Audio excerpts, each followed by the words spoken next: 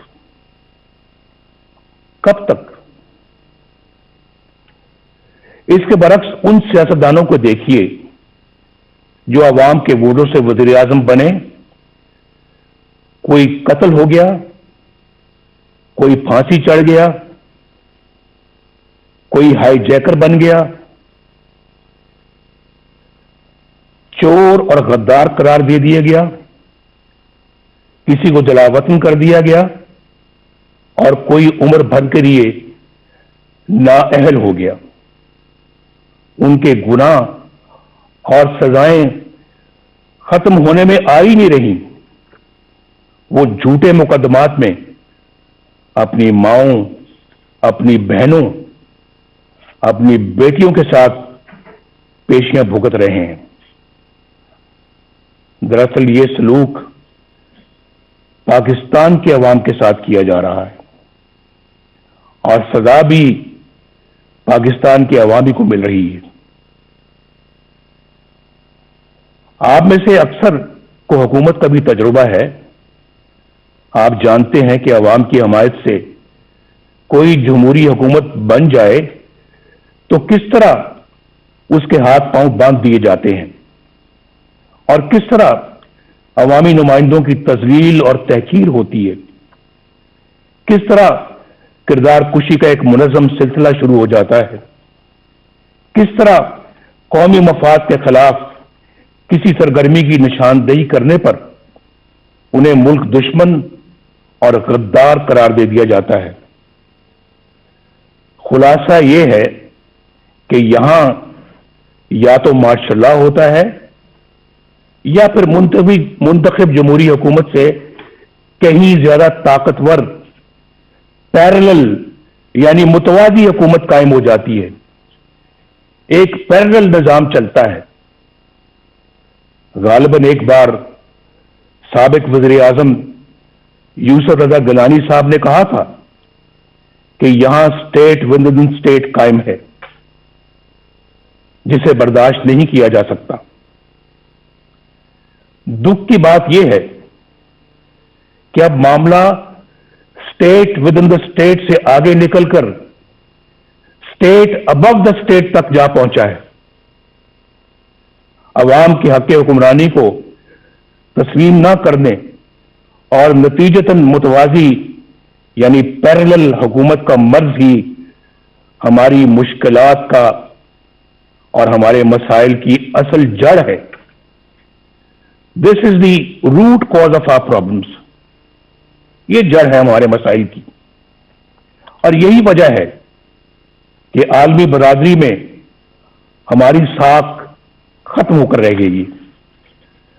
2018 کے انتخابات کے بعد متعدد ملکی اور غیر ملکی اداروں کی طرف سے انتخابی عمل کی شفافیت پر سوالات اٹھائے گئے. میں تو جیل میں تھا، لیکن خبریں مجھے سب ملتی رہی ہیں. بعض نے تو ان سیٹوں کی تعداد بھی بتائی جہاں دھاندلی کی وجہ سے نتائج تبدیل کر دیے گئے. ان حلقوں کی اتنی تعداد ہے کہ اگر ان میں دھاندلی کے ذریعے نتائج تبدیل نہ کیے جاتے تو بیساکھیوں پر کھڑی یہ حکومت کبھی بھی وجود میں نہیں آ سکتی تھی. آج قوم جن حالات سے دوچار ہے اس کی بنیادی وجہ وہ لوگ ہیں جنہوں نے عوام کی رائے کے خلاف نااہل حکمرانوں کو ملک پر مسلط کیا. انتخابات ہائی جیک کر کے اقتدار چند لوگوں کو منتقل کر دینا بہت بڑی بددیانتی اور آئین شکنی ہے. ہم چند روپوں کی خاطر ڈاکہ ڈالنے والوں کے لیے تو بڑی سے بڑی سزا کا تقاضا کرتے ہیں، لیکن عوام کے حقوق پر ڈاکہ ڈالنا کتنا سنگین جرم ہے، کیا کسی نے سوچا ہے؟